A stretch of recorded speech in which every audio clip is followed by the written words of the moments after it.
Dainik Savera TV में आपका स्वागत है। ऊना शहर को नगर निगम का दर्जा दे दिया गया है। ये नगर निगम का दर्जा जिस प्रकार से दिया गया उसमें 14 पंचायतें शामिल की गई हैं। जो 14 पंचायतें शामिल की गई हैं उन पंचायतों को एक अधिसूचना के बाद एक तरह से खत्म कर दिया गया है, यानी उन पंचायतों के पास अब कोई पावर नहीं है।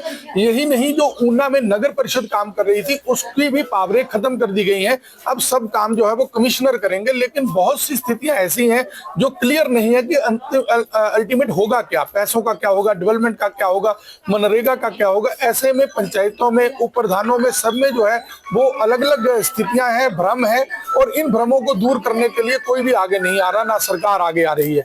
ऐसे में ऊना के जो 14 पंचायतें हैं, इनके जो प्रधान हैं वो आज जो है वो जिलाधीश ऊना से मिले हैं और उनके साथ ऊना के विधायक सतपाल सिंह सत्ती, उन्होंने इस विषय को लेकर के उग्रता से सरकार के समक्ष उठाने की बात कही। हमारे साथ सतपाल सत्ती हैं, उनसे बात करते हैं कि आखिर नगर निगम बनाया तो उसके बाद कैसी दिक्कतें आ रही हैं। सतपाल जी, आपका स्वागत है। ऊना नगर परिषद को अपग्रेड करके नगर निगम बनाने का निर्णय प्रदेश सरकार ने लिया और 14 ग्राम पंचायतों को उसमें मिलाने का निर्णय लिया।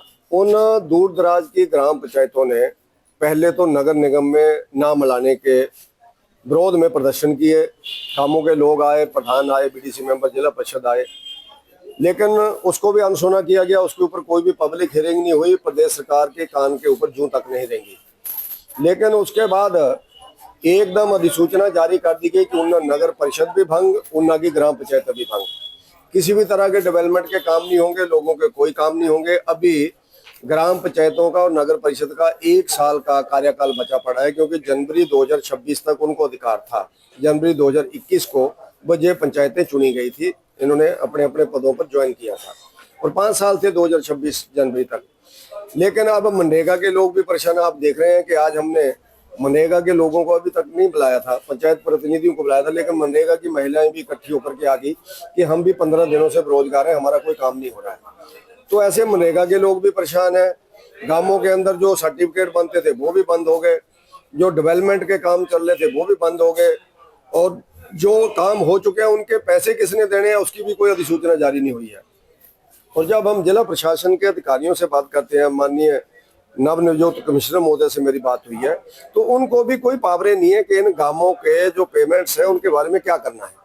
उनका कहना यह है कि मैं अभी गवर्नमेंट से मांगा है कि हमारे क्या अधिकार है, तो हमारा ये मानना है कि 31 अक्टूबर तक ग्राम पंचायतों के अधिकार बहाल रहें, नगर निगम की प्रक्रिया को कमिश्नर महोदय आगे बढ़ाते रहें, रिजर्वेशन करनी है, डिलिमिटेशन करनी है, उन सब बातों को देखते रहें, लेकिन इनके अधिकार बहाल होने चाहिए ताकि गांवों का डेवलपमेंट बंद ना हो।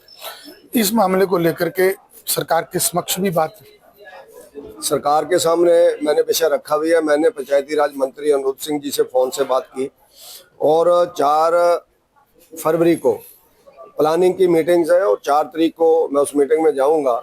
तो उस मीटिंग में भी इस मुद्दे को उठाऊंगा और मुख्यमंत्री जी वहाँ होते हैं, दोनों मंत्री वहाँ पर होंगे, अर्बन डेवलपमेंट मिनिस्टर और पंचायती राज मंत्री, उनके सामने विषय रखेंगे और उन विषयों को रख करके आगे राजनीतिक दृष्टि से इसका हल निकालना चाहिए, ताकि ऊना, हमीरपुर और बद्दी जो नई नगर निगम बनी है उनके अंदर जो अराजकता का माहौल हुआ है, जो लोकतंत्र का अधिकारों का हनन हुआ, उसको बहाल किया जाए।